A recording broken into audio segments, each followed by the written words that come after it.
Muito boa noite a todos. Nós estamos online já no último dia, no último turno do nosso Congresso Internacional, 10º Congresso Internacional Direito e Pós-Modernidade.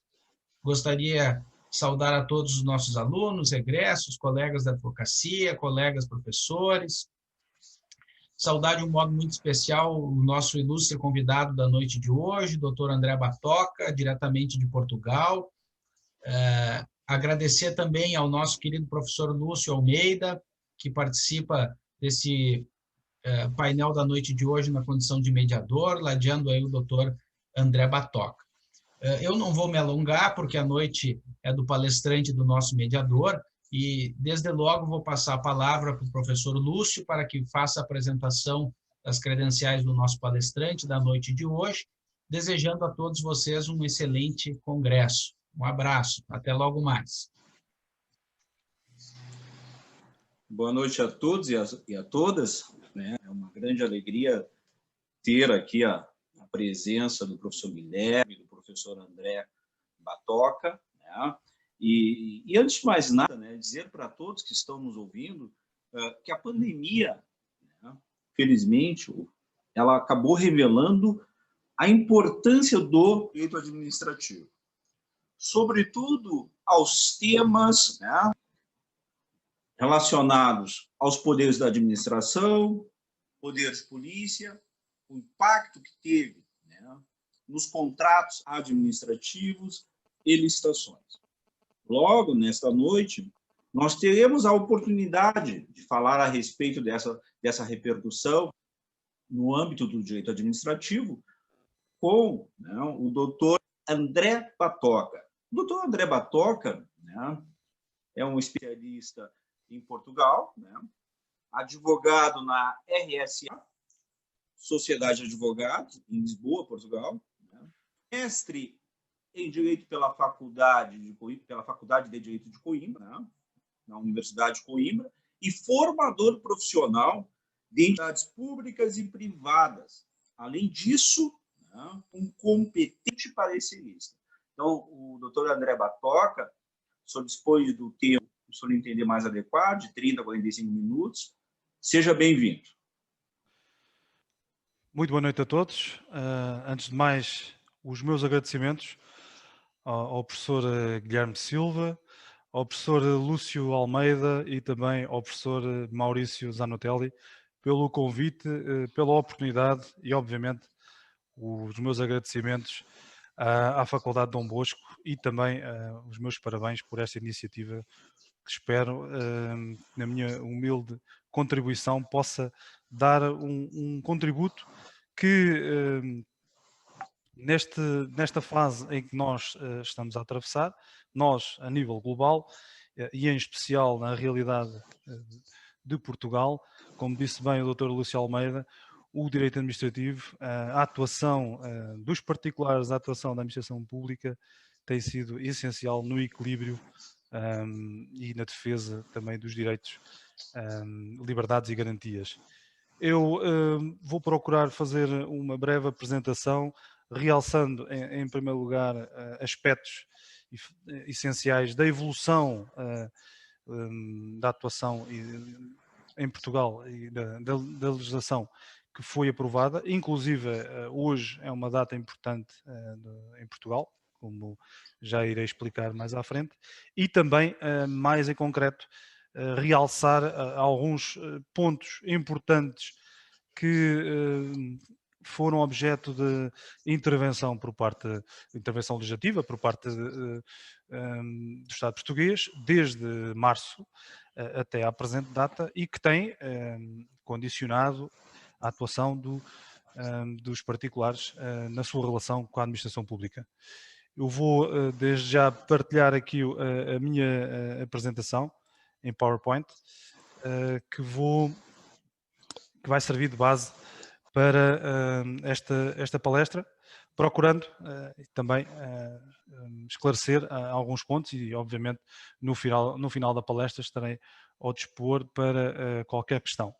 É, como disse, um tema que se verifica em todos os países em que o Estado legisla, impõe medidas de modo forçado por esta situação de pandemia, a situação global, que implica, como estamos a assistir diariamente, vendo as notícias em todos os países, na Europa, em todos os países europeus, Estados Unidos, outros países que são afetados também, implica uma atuação que obviamente tem como objetivo principal a defesa da segurança e da saúde de todos nós, mas por outro lado também pode levar aqui e ali a que se criem questões jurídicas e cenários em que estão em causa a defesa de direitos, em especial dos particulares na atuação perante o Estado, a administração pública em concreto. Eu gostaria de começar por destacar, obviamente, a data que marca, pelo menos, o início ou a declaração por parte da Organização Mundial de Saúde, em que caracterizou este surto da doença causada pelo Covid-19 como uma pandemia, ou seja, afetando globalmente os países, esta data, 11 de março de 2020, merece obviamente um destaque por esta razão, e foi, digamos assim, o ponto de partida, sem prejuízo de antes desta data já ser do domínio público a existência desta doença, mas atingiu uma fase, um nível que, através desta declaração, todos os países tiveram que necessariamente tomar medidas. Em Portugal, essas medidas, digamos que em face desta declaração do estado de pandemia, foram medidas também provocadas e causadas por essa declaração, que implicaram, desde logo, a criação de vários diplomas e também a iniciativa por parte dos órgãos constitucionais, que eu vou elencar aqui em termos resumidos, apenas para fazer um breve resumo, um breve apanhado destas medidas que foram evoluindo até à presente data. Hoje também foi objeto de aprovação, como vou explicar mais à frente, mais uma medida que vai afetar todos os portugueses. Como disse, 11 de março de 2020, temos a declaração por parte da Organização Mundial de Saúde, a OMS, e o governo português aprovou um decreto-lei, este decreto-lei que está aqui mencionado, logo na data de 13 de março, que veio estabelecer medidas excepcionais e temporárias de resposta a esta epidemia, destinadas à prevenção, contenção, mitigação e tratamento desta infecção, que procurou repor a normalidade também, procurou que fosse estabelecer aqui uma data quando chegámos a um ponto em que consideramos que voltamos ao normal, ou seja, livres dos condicionalismos causados por esta pandemia. O Estado também terá a sua intervenção. Eu vou fazer aqui um pequeno apanhado, como disse, não vou alongar-me em todas as medidas, seria objeto quase para muito, muito tempo, mas só para ficarem também com uma noção e tendo esta oportunidade de falar e perante um público do Brasil, também para terem uma noção do que é que sucedeu em Portugal até à presente data. Por isso, este foi um diploma que serviu internamente como um ponto de partida, foi objeto, obviamente, de várias alterações, adequando-se também à medida que os intervenientes foram conhecendo melhor a doença, foram conhecendo melhor a sua repercussão na dinâmica quase diária na intervenção das pessoas, e que também culminou com uma medida que aí sim teve um grande peso em Portugal, com a declaração de estado de emergência entre 9 de março de 2020 e 2 de maio de 2020, ou seja, que foi estabelecido através de um decreto do Sr. Presidente da República, de 18 de março. Por isso tivemos aqui vários atos sucessivos, muito próximos.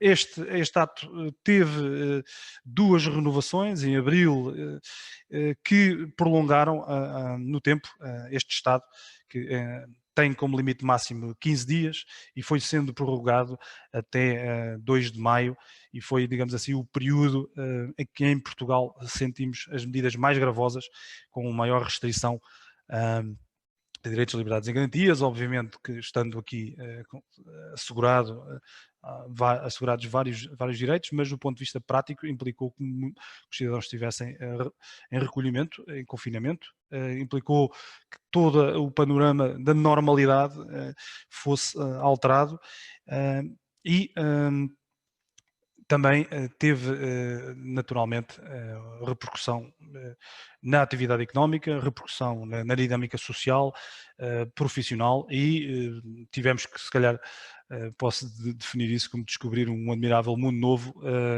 online, com medidas restritivas do ponto de vista laboral, do ponto de vista também de direitos, para permitir que o país continuasse dentro da possibilidade de elaborar, obviamente tendo aqui a missão de evitar a propagação da doença e com e os seus efeitos nefastos que teriam caso atingissem grande parte da população. Foi um período complexo.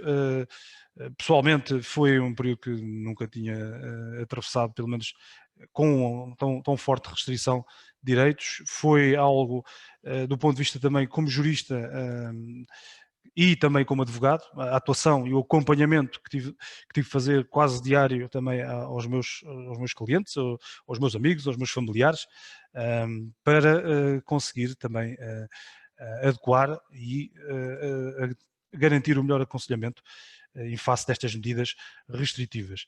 Depois desta fase, nós tivemos, por iniciativa do Governo de Portugal, tivemos uma resolução em 30 de abril, que também foi objeto de duas alterações, em que, digamos assim, descemos o nível de defesa e de medidas aplicadas, em que vigorou o estado de calamidade, assim designado, entre 3 de maio e 28 de junho, com algumas, como disse, com duas alterações, em que também estão em causa aqui a defesa da saúde pública, a imposição de restrições a direitos, liberdades e garantias, duas fases distintas, que foram condicionando aqui já um bocadinho com maior abertura, mas ainda assim impondo aqui restrições a pessoas singulares e coletivas e naturalmente exigindo uma intervenção muito atenta, quer do ponto de vista quer do ponto de vista dos tribunais, quer do ponto de vista também dos outros operadores, seja advogados, seja juristas. Foi objeto de, tal como na outra fase, e todas estas medidas de grande debate, com a intervenção de constitucionalistas, com a intervenção da própria Ordem dos Advogados, muito no espaço mediático, sempre procurando dissecar, e até à atualidade, hoje mesmo, e ainda vamos continuar seguramente até ao Natal, vamos ter aqui medidas que vão ser aplicadas e restritivas, que têm naturalmente uma intervenção e uma atuação por parte dos operadores que estão associados ao mundo do direito e ao mundo judiciário, procurando sempre o equilíbrio entre a defesa dos direitos, liberdades e garantias e também a atuação do Estado na defesa de todos nós e no direito à saúde que está aqui em causa.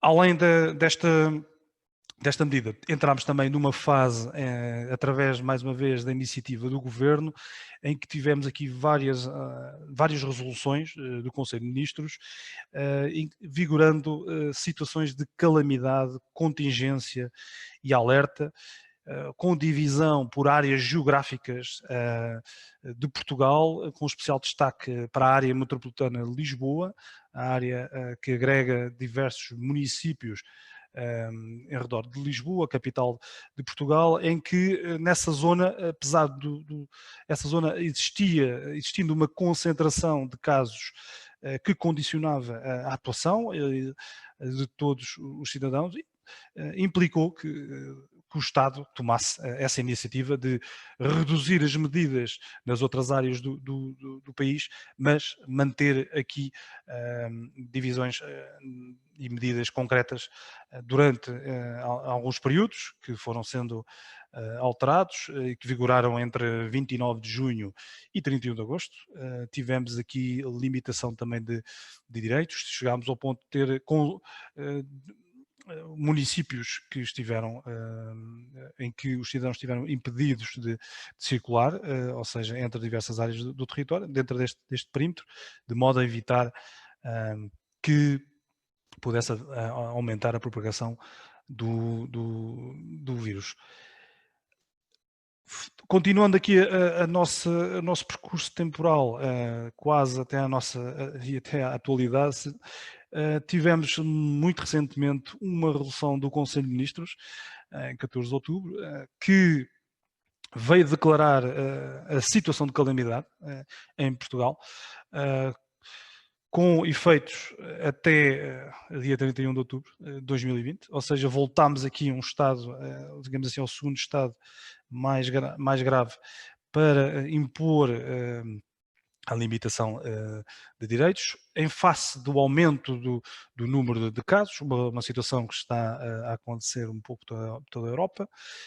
Portugal não é exceção, tem procurado ter uma atuação atenta e voltamos agora em face deste aumento, também potenciado pelo verão. Voltámos aqui a uma medida, a uma fase em que já tínhamos estado num período e que vamos acompanhar, obviamente, até ao final do corrente mês, sendo certo que, além destes períodos, temos tido também uma intervenção sempre muito atenta por parte dos órgãos constitucionais. O Governo atua, pelo menos em sintonia com a Assembleia da República e o Presidente da República, procurando, ouvindo os interlocutores de uma entidade também ligada ao Estado, designada pela Direção-Geral de Saúde, procurando aqui sempre também agregar as forças políticas numa tentativa de conseguir aqui medidas e uma atuação unânime, obviamente que sempre sujeita ao crivo e à intervenção atenta quando existem violação de direitos, liberdades e garantias. Uma das medidas que estava pensada, por exemplo, recentemente, seria impor a todos os cidadãos portugueses o uso obrigatório de uma aplicação no seu telemóvel, de modo que está criada, de modo a que, em termos muito simplificados, permitisse saber se alguém já tinha sido contagiado ou não, estivesse próximo, nas suas proximidades, algo que foi desconsiderado por violação, ou pelo menos figurar que poderá ser violador de direitos, liberdades e garantias e violação de princípios constitucionais. O Governo acabou por abandonar essa medida, sendo certo que também recentemente já tivemos aqui uma resolução ontem, em que o Conselho de Ministros avançou já com medidas também restritivas de circulação previstas em todo o território no período de 30 de outubro até o dia 3 de novembro, proibindo a circulação entre diferentes concelhos, diferentes municípios do território continental, e em especial também teve aqui, eu destaco aqui estas duas medidas, mas são as mais, digamos assim, mais gravosas e aquelas que vão implicar necessariamente que todos os cidadãos estejam condicionados. na próxima semana, em que, em especial na região norte de Portugal, em 3 municípios, Felgueiras, Lousada e Passos Ferreira, atendendo à evolução da pandemia nestes concelhos, criaram um pacote de medidas especiais, muito semelhante ao que sucedeu no período do estado de calamidade, impondo a limitação de circulação, impondo aqui a suspensão de direitos, de modo a que as populações destes 3 municípios não atuem e de um modo a que possam potenciar o contágio. Em face de uma maior concentração nestes municípios de número de contágios, aplicamos aqui uma medida geral, mas também medidas especiais numa parte do território, conforme já tinha sucedido noutros períodos desta fase pandémica desde março. Hoje, de propósito, hoje é um dia também importante nesta realidade, forçados aqui também por o aumento de casos. A Assembleia da República, o Parlamento Português, aprovou hoje um projeto de lei que, de forma inédita, vai impor o uso de máscara nos espaços públicos. Eu destaco só aqui algumas medidas, e ainda não temos o conhecimento desse projeto de lei, ainda vai ser objeto de intervenção por parte do Sr. Presidente da República, e por isso ainda estamos, digamos assim, ainda está na forja, mas já temos conhecimento que, em primeiro lugar, vai vigorar pelo menos durante 70 dias. Vamos ter aqui 70 dias em que no espaço público vai ser obrigatório o uso de máscara no acesso, circulação ou permanência nos espaços e vias públicas, sempre que o distanciamento físico recomendado pelas nossas autoridades de saúde se mostre impraticável. Também não será, posso esclarecer que, por exemplo, também não será aplicável a crianças com idade inferior a 10 anos. Vai ter também limitações para exceções, caso as pessoas tenham alguma doença ou algo que impossibilite de utilizar máscara, que esteja devidamente certificado. Também entrará aqui num campo de exceções que estão previstas neste projeto de lei, mas como disse, é uma data também relevante, porque, tendo esta aprovação de forma inédita, vai condicionar, como podem perceber, já de imediato, e está também a condicionar, tendo aqui já criando aqui alguma preocupação aos cidadãos, porque sabem que, enfim, embora em termos práticos muitos utilizem, mas sabem que vão estar condicionados, sujeitos a sanções, se não o praticar, se não cumprirem estas determinações. Também vai implicar, do lado da entidade fiscalizadora, as polícias e o Estado como um todo, uma pedagogia. Estamos numa fase complexa, naturalmente, em que, se por um lado há aqui uma colisão, digamos assim, entre aspas, uma colisão de direitos. Por um lado temos que garantir a defesa do direito de saúde e de todos, por outro lado há uma limitação de direitos dos cidadãos, e acreditamos que será também importante acompanhar devidamente esta fase, para assegurar que não há qualquer abuso por parte das autoridades, e também não há, obviamente, do lado dos cidadãos, não pode haver um comportamento que de modo a potenciar algo que se pode tornar grave para todos nós. É um pequeno apanhado de algumas medidas, também para os meus interlocutores ficarem com uma ideia um bocadinho geral do que tem sucedido em Portugal até à presente data. Como digo, hoje é algo destacado nas notícias em Portugal, e que vai continuar a ser alimentado mediaticamente, para sabermos o que é que podemos atuar.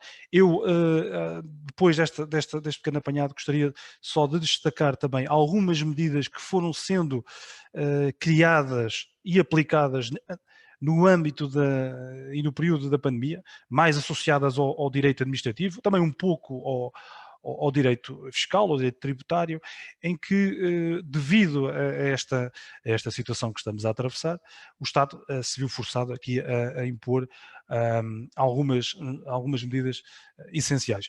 E também essenciais e, obviamente, excepcionais, através também aqui de uma lei, logo em 19 de março, que estabeleceu aqui medidas excepcionais e temporárias para responder a esta situação de epidemia, em que, por exemplo,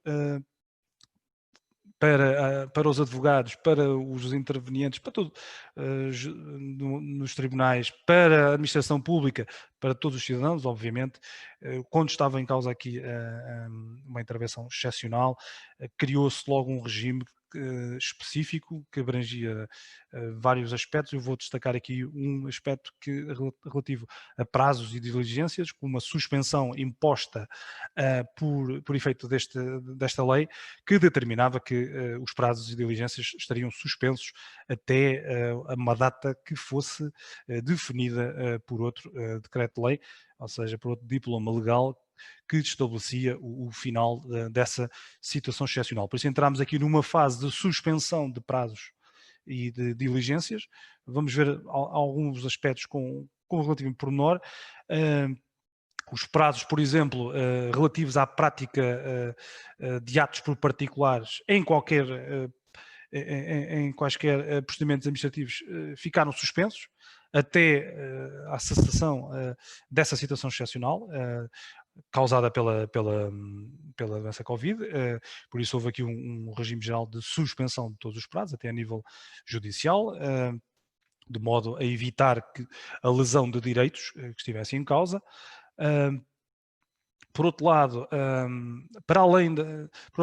tendo esta suspensão, o Estado também teve o cuidado de não digamos assim, congelar toda a atuação da administração pública, toda a atuação dos particulares, e permitiu que, apesar de existir essa suspensão, os procedimentos administrativos pudessem tramitar em todos os casos em que a administração não estivesse dependente de condutas dos particulares sujeitas a prazo. Por isso, a administração, se não estivesse dependente de um ato a ser praticado por parte de um particular, podia tramitar o seu procedimento, desde que, obviamente, não colidisse com os direitos dos particulares. Isso foi importante porque relembro que houve um afastamento, um distanciamento entre todos os cidadãos. Naturalmente, eu, cidadão, não podia ir a uma repartição, por exemplo, de uma entidade pública, só uma situação muito excepcional, houve um período de confinamento, muita gente ficou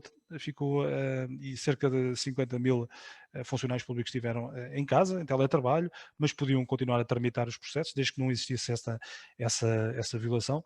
Obviamente que o país não podia parar completamente. Houve, sem dúvida, uma demora, mas, por outro lado, o legislador teve também o cuidado de, apesar de existir esta suspensão, do lado da administração podiam praticar atos desde que não estivesse aqui nada em que colidisse com uma conduta dos particulares, que estivesse sujeito a prazo.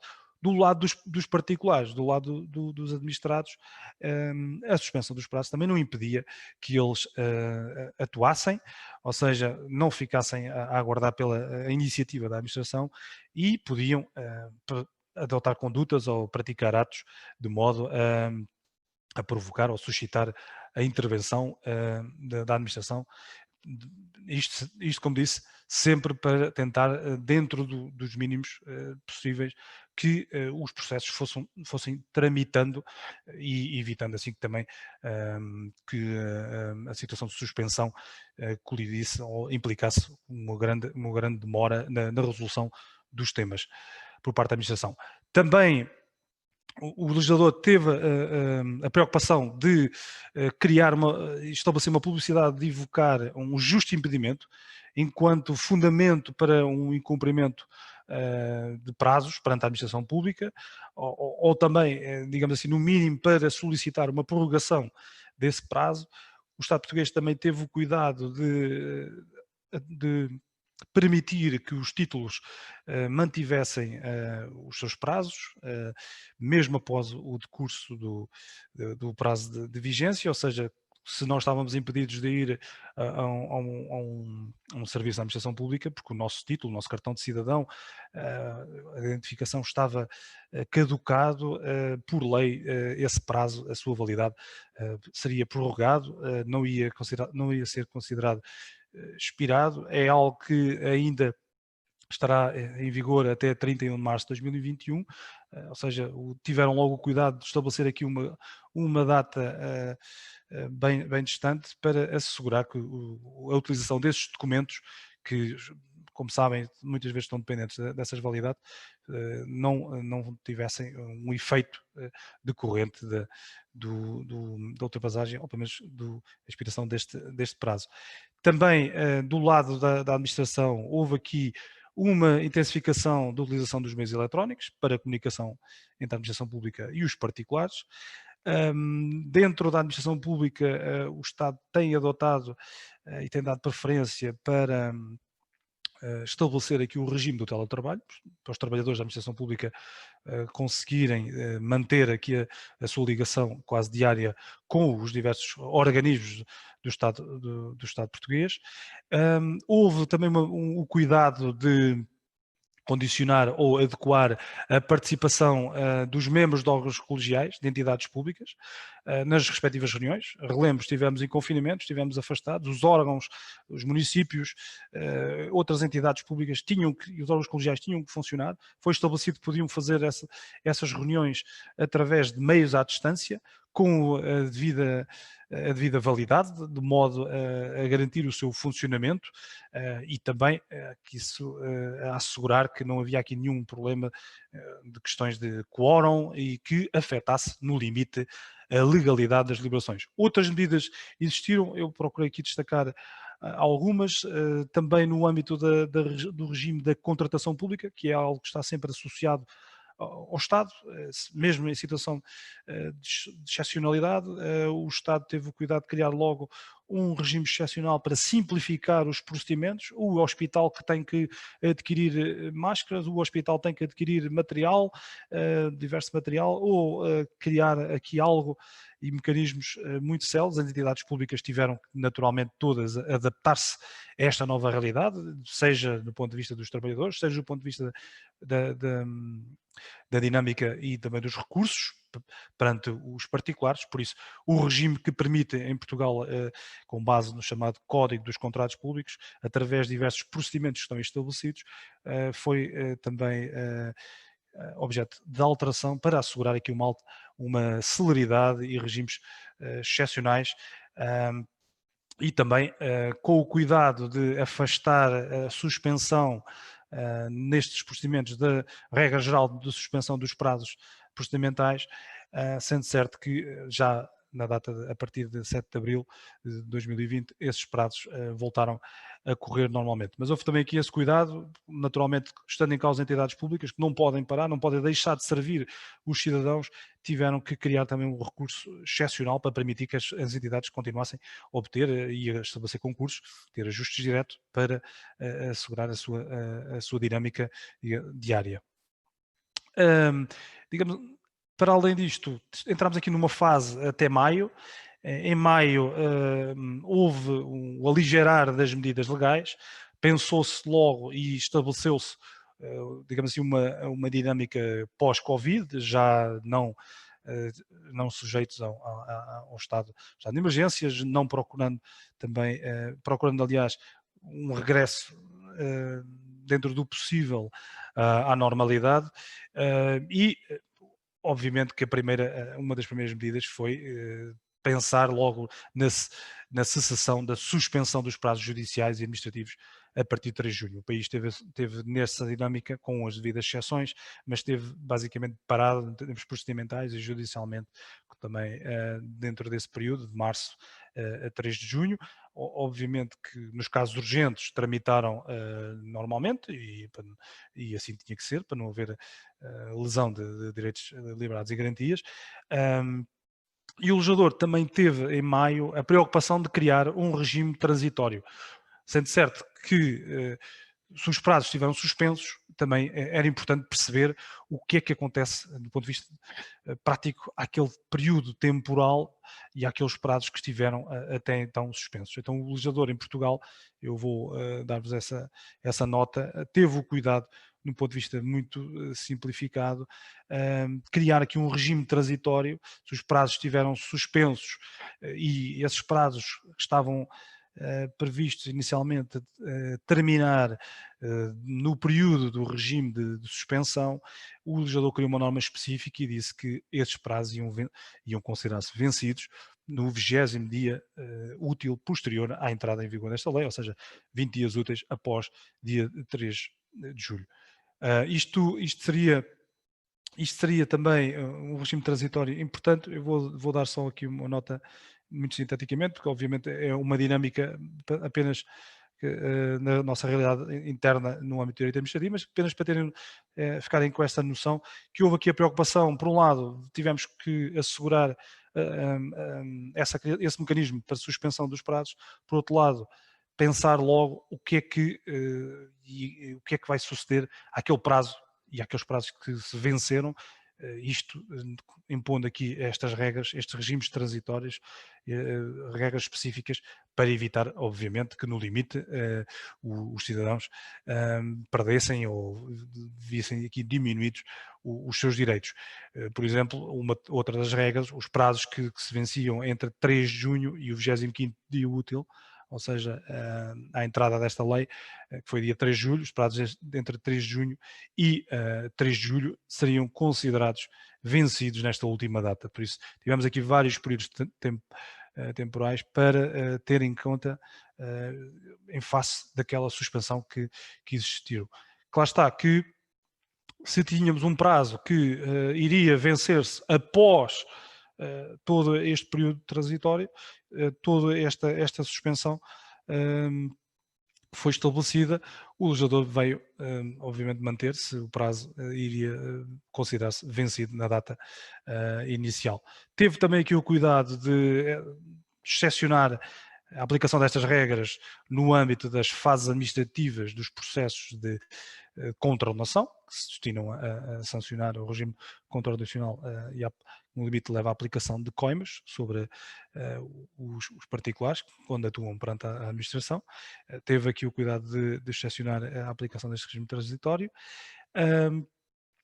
Muito importante também, durante este período da pandemia, a suspensão que foi imposta a prazos de prescrição e caducidade, ou seja, eu para exercer um determinado direito tinha um prazo estabelecido na lei, que entrando em vigor o período de suspensão, esse prazo de caducidade ficou suspenso, um prazo, por exemplo, de uma licença administrativa, algo que me permitia, por exemplo, construir ou me conferia direitos urbanísticos, por exemplo, ficaria suspenso, ou seja, para assegurar que eu não perdia esse direito em fase da suspensão dos prazos e das medidas legais criadas durante este período da pandemia, desde março, sendo certo que após a cessação do período de suspensão, esses prazos de prescrição e caducidade deixaram de estar suspensos.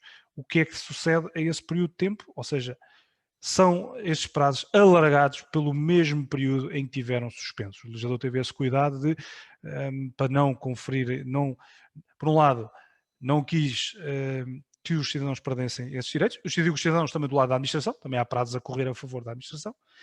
E para dar aqui uma segurança jurídica, estabeleceu que esses prazos de prescrição e caducidade iriam vigorar pelo mesmo período de tempo, o período de tempo que seriam calculados, ou seja, iriam ser acrescentados ao prazo inicial. Esse prazo, em termos de calendário, que ficou estabelecido entre 9 de março de 2020 e 3 de junho de 2020, esse prazo de prescrição e caducidade iria ser prolongado pelo mesmo período de tempo. Ou seja, aqui em termos muito sintéticos, impondo aqui regras para o alargamento destes prazos de prescrição e caducidade pelo período de tempo em que vigorou a sua suspensão, contabilizados em 82 dias. Para quase terminar aqui a minha apresentação, queria também dar nota de uma área que foi muito importante, sem prejuízo das outras áreas, obviamente, mas diz respeito também à área do âmbito do direito fiscal, porque as entidades que também estavam sujeitas à intervenção do Estado, no âmbito enquanto administração tributária, sentiram e tiveram aqui a proteção, do ponto de vista legal, da suspensão, em especial de processos de execução fiscal, ou seja, processos decorrentes de dívidas à autoridade tributária aduaneira, as finanças, a administração fiscal portuguesa, também à Segurança Social. O legislador veio estabelecer logo tabelarmente, vejam que o diploma é de março, e veio estabelecer logo tabelarmente a suspensão destes processos até junho, o que deu aqui uma garantia às empresas que estavam com problemas fiscais, aos particulares, que pelo menos até dia 30 de junho de 2020 não existia nenhuma atuação que pode culminar, obviamente, com penhoras e a aquisição, dentro dos termos legais, do património dos particulares ou das empresas a favor do Estado pelo não pagamento de dívidas. Por isso houve aqui logo uma baliza temporal em que o Estado teve esse cuidado, dentro deste período não existia. Essa suspensão não conferia um estatuto que é muito importante, em especial para as empresas portuguesas, que têm que ter uma certidão que lhes permite demonstrar que tem uma situação tributária regularizada, o que causou alguma dificuldade, porque o Estado, por um lado, estabeleceu diversas medidas de apoio, financiamentos, que tinham como condição que as empresas tinham que demonstrar que tinham a sua situação regularizada, não iam financiar empresas que já estavam com dívidas ao Estado. E surgiram aqui alguns conflitos, tivemos uma intervenção de um órgão importante de Portugal, que foi a Provedoria de Justiça, procurando alertar e também defender, atuar em defesa dos cidadãos. Tivemos situações em que a administração fiscal desconsiderou estas normas e continuou a avançar com o processo de execução fiscal, prejudicando as empresas. Naturalmente que teve que haver intervenção por parte dos tribunais e de outros entes para evitar que as empresas fossem prejudicadas, uma vez que, como podem ver aqui no último ponto, esta administração tributária estava impedida de praticar quaisquer atos coercivos, fossem a nível informático ou não, e que no limite iriam culminar com o prejuízo para o património dos particulares. Por isso temos aqui uma fase importante também associada à intervenção do Estado, que o Estado fiscal muitas vezes é um Estado mais ativo e que contém tem uma iniciativa que pode, no limite, prejudicar mais os cidadãos, e houve aqui o cuidado de estabelecer medidas também para evitar o prosseguimento dos processos de execução fiscal e também para permitir que os cidadãos que quisessem fazer os pagamentos e tinham planos de pagamentos aprovados, tinham esses planos suspensos. Se quisessem, poderiam continuar a pagar, mas o plano de pagamento que estava aprovado ficaria suspenso. Em Portugal, o processo de execução fiscal não avançará se contra o património do devedor, se esse devedor apresentar uma garantia, der um imóvel, uma caução, dinheiro ou algo que possa servir de garantia ao Estado, se houver aqui um incumprimento, possa executar este património, ou então se demonstrar perante o Estado que não tem mesmo capacidade económica e que, de outro modo, não tem património, e aí o Estado pode dispensá-lo de apresentar essa garantia e conseguir que ele faça esse pagamento ou tenha benefícios. Mas só para ficarem também com esta nota, porque de um lado tivemos aqui uma atuação que eu procurei resumir em termos de direito administrativo, mas por outro lado também no âmbito específico do direito fiscal também tivemos uma atuação importante, mais até 30 de junho, depois retomou a sua normalidade, já com outras nuances legislativas. Agora também estamos à espera para aguardar o que é que se seguirá na próxima semana, medidas legais que vão sair, para também, como disse, percebermos, e como estamos a sentir como cidadãos, como advogados, juízes e outros profissionais estão a sentir no dia a dia a intervenção do legislador, sendo certo que é complicado por vezes conciliar aqui, por um lado, a atuação da administração pública, por outro lado, os direitos dos cidadãos, sempre com a certeza que todos procuramos o melhor para conseguirmos em segurança atravessar este período complicado. Agradeço a todos a vossa atenção e, obviamente, estou a dispor para qualquer questão.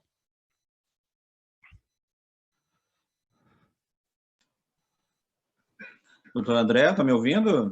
Perfeitamente. Doutor André, só deixa eu acertar aqui e entrar com... Pronto. Doutor André, muito obrigado pela sua fala. Eu acho que nós temos algumas perguntas, mas antes das perguntas, eu tenho uma provocação, doutor André. E eu sei que o senhor pensasse a respeito disso. Eu gosto muito de alguns autores, e Tomás de Aquino é um autor que fala, pelo menos na sua obra, na grandiosa obra teológica, cita a corrupção 411 vezes. E nas vezes que eu trabalho com os meus estudantes, eu trabalho o controle da administração pública.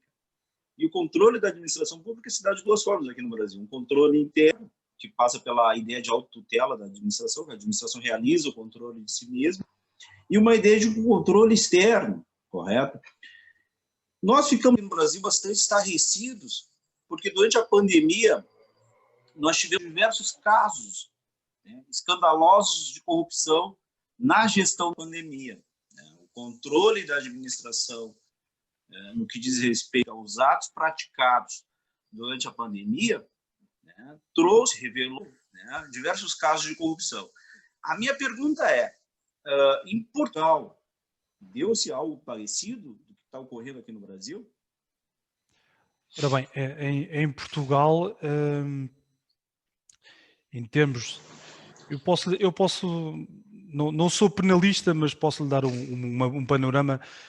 Portugal tem tido ultimamente, digamos assim, alguma dinâmica ou um reflexo de uma atuação dedicada por parte dos órgãos do Estado na detecção de alguns casos mediáticos relacionados com corrupção e que são do domínio público, e penso que o professor também poderá conhecer. Temos um ex-primeiro-ministro acusado de corrupção, outros órgãos e outros intervenientes,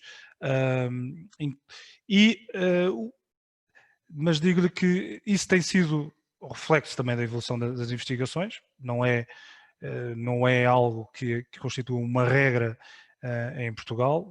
Existe corrupção desde, como o professor disse bem, obras clássicas que têm essa menção, desde sempre. Relacionada com a pandemia, do que é do meu conhecimento, não tem existido, no que diz respeito, no ponto de vista mediático, associado à pandemia. Ou seja, se tivermos uma empresa pública ou um hospital, algo que tenha, por exemplo, passado ao lado de procedimentos obrigatórios para obter, dou-lhe um exemplo, máscaras ou químicos no modo mais barato, ou um amigo, não tenho tido esse conhecimento. O que temos assistido é um controle também por parte das entidades públicas, da autotutela. Também há uma grande atuação mediática dos partidos políticos. Toda a gente é afetada. Dou-lhe também um exemplo que foi muito mediático, a atuação e intervenção também através de advogados e da Ordem dos Advogados, quando estamos perante medidas que podem colocar em causa. Dou um exemplo que aconteceu muito recentemente, em que foram estabelecidas restrições numa região autónoma de Portugal, a região dos Açores, são as ilhas, constituem uma região autónoma, e estabeleceram medidas que impunham, mais gravosas, que impunham, por exemplo, qualquer cidadão que se deslocasse por via aérea, necessariamente por via aérea, ali era obrigado a ficar em confinamento, salvo erro, durante 14 ou 15 dias no hotel, ainda que não tivesse nenhum sintoma, ainda que não tivesse. E isso levou a uma intervenção por parte com a iniciativa do advogado, suscitando um mecanismo específico no âmbito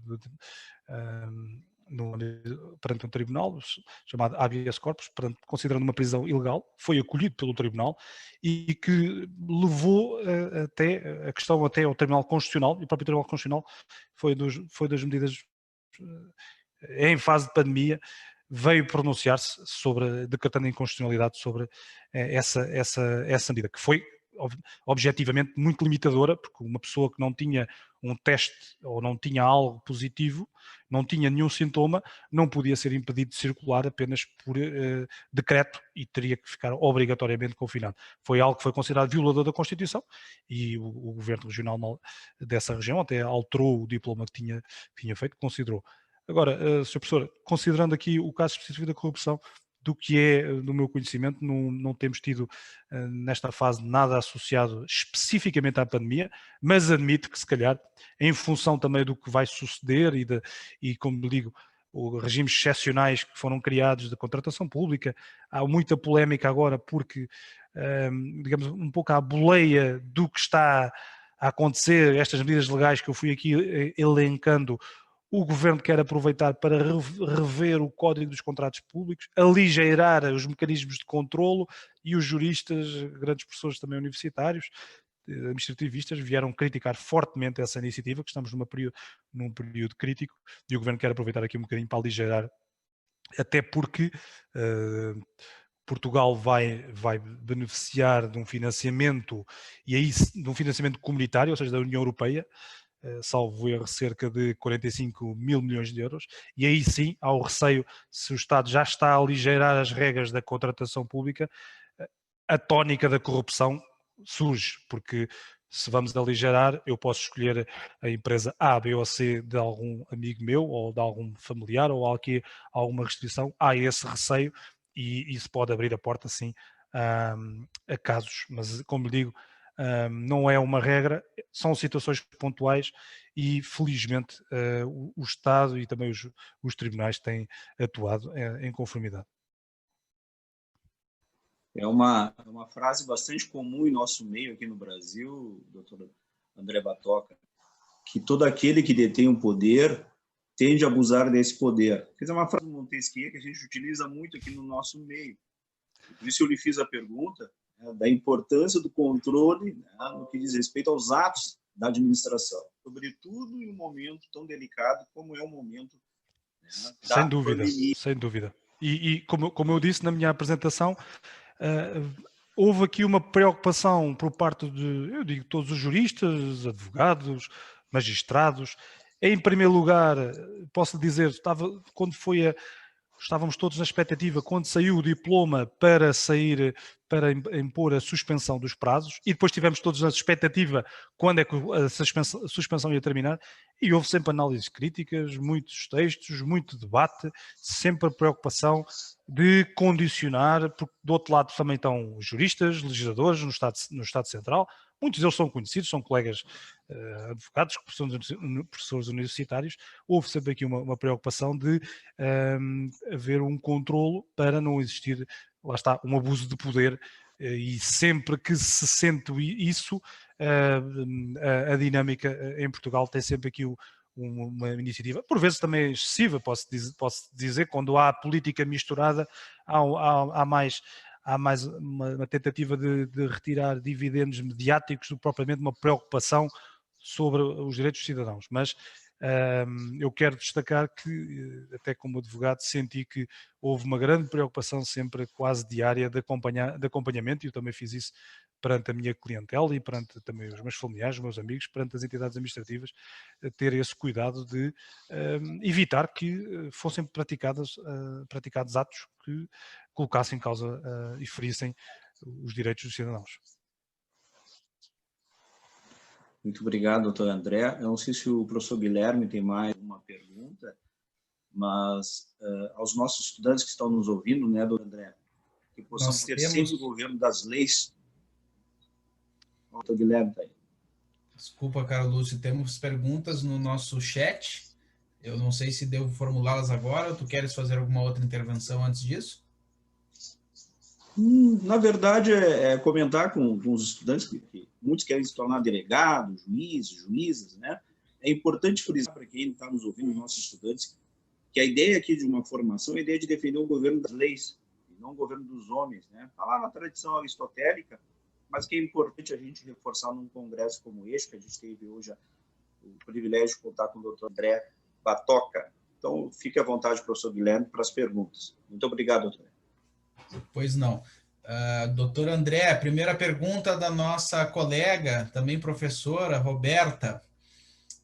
Diz a professora Roberta, boa noite. Não sei se o professor André falará, mas houve em Portugal situações de contratações de emergência sem licitações, para aquisição, por exemplo, de equipamentos de EPI e demais materiais médicos e sanitários para a pandemia. Se sim, caso tenha ocorrido, ocorreu alguma irregularidade, como aconteceu aqui no Brasil? A pergunta da professora Roberta é bem específica, né, sobre as contratações emergenciais que acabam, por vezes, Sim. causando algum atropelo no processo administrativo. Existiram, e eu vi recentemente nas notícias e acompanhei até em inquirição à senhora Ministra da Saúde, da parte do Ministério da Saúde existiram aqui aquisições em altura de emergência que não digo que foram violadoras totalmente da lei, mas que houve ali algumas dúvidas e houve aqui intervenção, salvo erro, até por parte de um órgão independente em Portugal, que é o Tribunal de Contas, que teve o cuidado de detectar e alertar para essas, não digo ilegalidades, mas foram irregularidades mais do ponto de vista formal. Causadas pela pressa, mas não por uma intenção de furar ou violar a lei. Tenho nota disso. Não foi algo que tivesse uma dimensão que tivesse criado aqui ou suscitado alguma intervenção. Digo-lhe já que quando isso sucede, muitas vezes as entidades, próprias entidades particulares, avançam com medidas de tutela ou para os tribunais, quando são prejudicados, por exemplo, em concursos públicos, ou então, também não podemos esquecer que o próprio Ministério Público pode ter essa iniciativa e iniciar uma investigação. No que é do meu conhecimento, existiram essas contratações, mas não tiveram uma dinâmica que fosse considerada lesiva ou pelo menos merecesse uma atuação mais do foro criminal. Segunda pergunta, doutor André. O Célio Ernesto, nosso aluno, pergunta: nota-se pelas suas colocações que tudo funciona de uma forma harmônica. Em Portugal, tem-se, em primeiro lugar, a preocupação com a pandemia e deixando a política e suas divergências em segundo plano. O aspecto jurídico acompanha as decisões administrativas ou, tal qual no Brasil, quase tudo se contesta ou se discute? Olha, é uma boa questão. Eu posso, em termos gerais, eu posso dizer que tudo também se contesta e também se discute, é verdade, em Portugal. Isso eu acho que é comum a todas as nações. Obviamente que a preocupação aqui, a grande dificuldade em Portugal, temos sentido e sentimos no dia de hoje, sai uma medida a impor o uso obrigatório de máscara, com algumas exceções, tem conceitos indeterminados. As entidades fiscalizadoras, aqui e ali, sabemos que poderão existir abusos, mas há sempre uma tentativa de evitar que esses abusos possam acontecer. O cidadão português, quando é confrontado, eu diria que está mais preocupado nesta fase, se calhar, com os reflexos económicos da pandemia, do que propriamente tem aceitado, não tem existido, tem existido algumas manifestações, mas coisas mais esporádicas. Obviamente, quando cruzamos política, as coisas ganham outra dinâmica, mas eu diria que esse controle e essa iniciativa tem sido, desde o primeiro momento, as medidas têm sido objeto de discussão. Esta medida que foi aprovada hoje resulta do projeto de lei do maior partido da oposição. É um sinal que há aqui também uma abrangência, uma sintonia entre os partidos políticos na busca da defesa do interesse público, que é superior, e temos tido eu diria que a dinâmica em Portugal até o momento tem sido mais conciliadora do que propriamente suscitando divisão. Temos uma outra pergunta aqui do Gonçalo Costa, que me parece, eu vou solicitar ao Gonçalo que encaminhe novamente aqui, eu não consegui compreender adequadamente a pergunta, como avaliação do ponto de vista ético a atuação da AP em Portugal. Vou pedir para o Gonçalo encaminhar novamente a AP, eu acho que faltou alguma coisa aqui. AP deve ser a abreviatura de Administração Pública. Doutor André, nós não estamos lhe ouvindo. Não? E agora, professor? Está a ouvir? Conseguem ouvir? Não. Não? Tá. Não conseguimos lhe ouvir. Professor Lúcio, está a ouvir? Sim. O professor Lúcio está a dar sinal que está a ouvir. Desculpa, falha minha aqui, doutor André. Eu aqui estava com um probleminha aqui, não consegui lhe ouvir. Sem problema. Eu posso responder, se bem percebi, esta avaliação do ponto de vista ético da atuação. Bom, a administração pública em Portugal, obviamente, que tem como missão essencial a defesa do interesse público. A ética que tem estado aqui associada à administração, nesta fase de pandemia, ninguém duvida, ninguém duvida que tem atuado com um grande dinamismo e também dificuldade, diga-se, porque temos também, por exemplo, no âmbito da saúde, muitos profissionais de saúde que ficaram naturalmente infectados, estiveram na primeira linha de combate e têm tido essa intervenção. Temos tido também, eu posso dizer enquanto advogado, tive vários processos que não puderam parar. Eu procurei, obviamente dentro daquela regra, se me permitia praticar atos, eu procurei dar aqui, aproveitar que estávamos numa fase temporal com suspensão, avançar aqui dentro do possível com alguns procedimentos administrativos. Senti colaboração por parte das entidades administrativas, obviamente nem todas, mas não tenho dúvidas que do ponto de vista ético e também da atuação, a administração pública tem sabido manter aqui uma boa conjugação. Obviamente que nós queríamos viver num mundo ideal, queríamos apresentar um requerimento esta semana e está decidido na próxima semana, não estamos próximos desse mundo real, ideal, digo eu, mas não é uma situação excepcional que também tenha causado um imobilismo por parte do Estado. Temos sentido que há aqui uma dinâmica e temos provocado também, no que diz respeito à atuação enquanto advogado, provocado aqui os atos, de modo a que a administração possa, o mais rápido possível, decidir os nossos procedimentos. Pois bem, mais duas perguntas aqui da nossa aluna Patrícia Vicosa. Na sua opinião, quais as inovações que o Estado, em todos os seus poderes, executivo, legislativo e judiciário, avaliam como positivos nas mudanças de trabalho frente à pandemia Covid-19?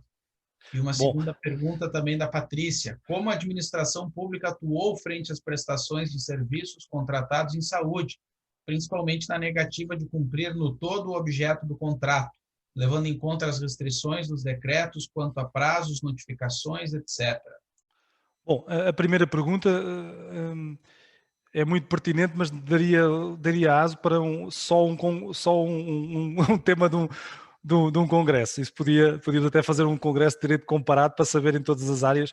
Eu posso responder em termos muito sintéticos que essa intervenção do Estado nas várias áreas foi, obviamente, e teve aqui e ali alguma repercussão negativa, mas os poderes, destaco o Poder Judicial, os tribunais como órgãos independentes, também fiscalizadores destas medidas. Eu relembro, nós tivemos uma situação de pandemia declarada em março, tivemos um diploma logo, tivemos aqui uma sucessão de diplomas legislativos e não foi fácil conciliar todos os poderes, o Poder Executivo, o Governo quase que legislava mesmo assim diariamente, a Assembleia da República também teve essa intervenção e também como controle a atuação do Governo e os tribunais, obviamente, que na defesa dos direitos, liberdades e garantias dos cidadãos. Eu diria que os três poderes tiveram e têm mantido aqui um grande dinamismo na procura do interesse máximo que como cidadãos e como patriotas que Portugal consiga ultrapassar esta dificuldade. A segunda questão, professor, se me pudesse só relembrar. confesso, estou aqui a ver temos mais duas questões aqui. Sim. E depois, ao final, o professor Marcelo Duque, que nos acompanha também está conosco aqui entre os palestrantes para o próximo painel, fará uma diretamente. Ele me mandou aqui em privado, eu pedi para que ele abrisse a câmera ao final e pudesse formular diretamente a pergunta. O Paulo nos faz aqui a pergunta, nosso aluno: houve algum impacto significativo na arrecadação fiscal diante das medidas adotadas pelo Estado português? E que reflexos se estendem à população? Olha, do ponto de vista fiscal, Portugal estava numa fase de crescimento económico. A pandemia, digamos, veio colocar em causa muito do investimento, muito também potenciado pelo turismo, e a construção no âmbito do imobiliário, com grande receita através de investimento estrangeiro também em Portugal, com a suspensão desse investimento, mais durante aquele período de estado de emergência, o Estado teve aqui uma quebra, e já está prevista orçamentalmente, um déficit elevado, e também a receita necessariamente de parte do Estado teve aqui uma grande quebra. A expectativa em Portugal é, com o benefício dos fundos comunitários da União Europeia, conseguir aproveitá-los para dinamizar o país, modernizar em certas áreas e ultrapassar essa quebra. Do ponto de vista do cidadão particular, também é uma área onde eu tenho intervenção, no âmbito do contencioso tributário, que eu senti a administração fiscal em Portugal, naquele período em que as execuções estiveram suspensas até junho, houve ali sim um congelamento da atuação dos serviços de finanças, em que basicamente os processos estiveram muito estagnados. Obviamente que esta repercussão económica, e conforme tem sido elencado e adiantado aqui por os especialistas económicos em Portugal, irá ter irá repercutir-se mais no próximo ano do que nesta fase. Mas a previsão é que, e a nossa expectativa é que pelo menos se consiga reverter aqui um ciclo económico que se prevê que vai ter aqui a ser um pouco negativo. Temos uma pergunta aqui também do Guilherme Pagliarini. Ele pergunta o seguinte: gostaria de perguntar, o senhor tem algum comentário a respeito da ineficácia das políticas de controle da pandemia no Brasil e algum elogio a respeito de alguma medida tomada? Críticas a alguma medida tomada em Portugal? Olha, com a devida ressalva, naturalmente que não conheço com pormenor as medidas que foram tomadas no Brasil e obviamente que também não posso dar uma opinião sem ter esse conhecimento profundo, sendo certo que cada país, e também cada país tem adequado e tem aqui e ali, nós vemos muito pelas notícias, mas sinceramente quem está no país é que pode avaliar isso, porque uma coisa é o que as notícias em Portugal ou noutros países fazem do reflexo, e o que eu senti, ironicamente, eu visitei o Brasil pela primeira vez no final de fevereiro, tinha já partilhado aqui com o professor Guilherme, e foi na viagem, quando cheguei a terreno em São Paulo, senti logo que no aeroporto já existia uma restrição. Foi talvez o primeiro momento em que eu senti em que existia um reflexo do que se ouvia falar que existia na China e que podia chegar cá e que, sinceramente, mesmo em Lisboa, toda a gente sentia como algo bem distante e que não poderia imaginar. Do que eu vou tendo conhecimento nas notícias, como digo, não é algo que me permita, até enquanto profissional, conhecer com grande pormenor a realidade no Brasil. Não vou emitir uma opinião com base em notícias que podem ser meramente mediáticas. Em Portugal, críticas, e é a realidade que eu conheço melhor, o que tem suscitado, dou-vos o exemplo, falei há pouco, uma grande crítica é o governo prever, por exemplo, uma medida obrigatória de impor a utilização de uma app por todos os cidadãos. Foi algo considerado, se me permite a expressão, muito orwelliano, ou seja, temos aqui quase um Big Brother, polícia a controlar-nos, que manifestamente foi abusivo. O próprio Primeiro-Ministro veio desde logo de esclarecer que não, ele também é jurista de formação, esclarecer que aquilo que tinha muitas dúvidas e acabou por ser uma medida que caiu. Vamos ver, a minha grande dúvida coloca-se mais no ponto de vista prático agora, com a imposição das máscaras. Temos tido todos os dias em Portugal notícias de, por exemplo, ou grupos de cidadãos que se reúnem e que não têm o devido cuidado, ou surtos que vão surgindo aqui e ali associados, por exemplo, a lares de idosos, com grande repercussão, mas eu diria que talvez a maior crítica que tem sido apontada em Portugal tem sido uma pequena descoordenação e também descoordenação entre as várias entidades públicas e também uma dificuldade, por vezes, para o cidadão comum perceber o que é como a expectativa que pode ter em relação ao futuro, porque, como vos mostrei do ponto de vista sintético, nós tivemos aqui várias medidas sucessivas com limitação de direitos. Um empresário que ficou impedido de ir para o seu estabelecimento. Eu dou exemplos, por exemplo, dos estabelecimentos de restauração, dos restaurantes. Há muitos que ficaram durante bastante tempo fechados. Atualmente, por exemplo, temos todos os estabelecimentos de restauração, aliás, de diversão, discotecas, por exemplo, não têm atividade desde março. E há aqui franjas da atividade económica que, efetivamente, merecem aqui alguma proteção, porque, no ponto de vista económico, estão mesmo muito limitados. A última pergunta, doutor André, o professor Marcelo Duque pediu para que eu formulasse diretamente no nosso chat. Diz o seguinte: na vigência da pandemia no Brasil, verifica-se um denso controle da constitucionalidade dos atos administrativos e legislativos voltados ao controle da pandemia, o que gerou uma grande discussão em torno de uma possível exorbitação de poderes pelo STF, nossa Corte Constitucional, Supremo Tribunal Federal. Na opinião do palestrante, como se deu em Portugal o controle pelo Tribunal Constitucional dos atos do Poder Executivo e Legislativo?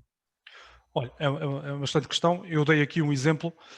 O Tribunal Constitucional teve uma intervenção essencial naquele caso que eu mencionei, da região autónoma dos Açores, evitando que o governo regional impusesse uma medida que manifestamente era violadora da Constituição. Tem sido o Tribunal Constitucional confrontado com casos e mais também associados ao âmbito de medidas restritivas e tem sabido, na minha opinião, dar resposta, evitando. Esse caso foi o caso mais mediático, porque tínhamos um governo regional legitimamente eleito, para todos os efeitos, aplicou aqui uma medida que em primeira linha não teve nenhuma reação mediática, impunha aos cidadãos, qualquer cidadão, se eu viajasse para aquele arquipélago, automaticamente era colocado dentro de um quarto de hotel e era limitada a minha circulação, e é um caso paradigmático da atuação essencial deste órgão, que tem, na minha opinião, como disse, merecido e tem atuado de modo diligente, confrontado aqui com uma realidade nova, uma realidade legal e uma realidade que, no topo, o Tribunal Constitucional tem que ser mesmo a garantia. Aliás, foi logo objeto da opinião de constitucionalistas, de algumas das pessoas mais conceituadas do nosso país, que normalmente são sempre ouvidas, também associados, obviamente, ao direito administrativo. Quando surge uma medida restritiva de direitos, liberdades e garantias, da parte do Estado, tem sabido sempre também intervir para assegurar que o Estado tem aqui uma atuação ponderada. Eu diria que o Tribunal Constitucional tem sido um órgão essencial e continua a ser para evitar que o Estado adote uma atitude restritiva e uma atitude, perdoem-me a expressão, agressiva perante os direitos dos cidadãos. Muito bem, agradeço, doutor André, pela sua brilhante exposição, né? Espero que seja a primeira de muitas oportunidades que o senhor esteja entre nós na Faculdade Dom Bosco de Porto Alegre. O senhor é sempre muito bem-vindo. Espero que tenha se sentido acolhido por nós, ainda que de forma virtual. Devolvo a palavra para o professor Lúcio, para uma palavra final, e após o senhor também. E em seguida passamos ao nosso segundo painel com o doutor Leonardo e o professor Marcelo Duque. Agradeço novamente, doutor André Batoca, pela sua brilhante palestra. Professor Lúcio Almeida. Obrigado, professor Guilherme, pela gentileza. Doutor André Batoca, muito obrigado pela sua fala, uma fala oportuna e brilhante. Tá? Então, eu até lembrei de uma frase do Luiz de Camões, como homenagem ao senhor, né? Onde há inveja, não há amizade. Então, aqui, estou muito feliz pela sua fala, tá? Uma admiração instantânea, tá? Pela sua fala, né? Pelas colocações que foram realizadas aqui na noite de hoje. Muito obrigado. Tá? Seja bem-vindo, possa retornar. Muito obrigado pela oportunidade, muito obrigado ao professor Guilherme, muito obrigado ao professor Lúcio e, obviamente, obrigado à vossa faculdade e também um abraço especial ao professor também, para conseguir aqui dar uma pequena imagem e, da minha parte, estarei sempre ao dispor para, obviamente, aprender com os seus professores e também com a vossa experiência e com a vossa realidade, de modo a que, no limite, temos que viver aqui numa conjugação, num mundo global, e o direito une-nos, a língua e, acima de tudo, os bons princípios e a amizade, que nasce a partir de hoje, sem dúvida. Muito obrigado a todos. Obrigado, doutor André. Muito obrigado, professor Lúcio Almeida. Nós passamos, então, a segunda palestra da noite de hoje,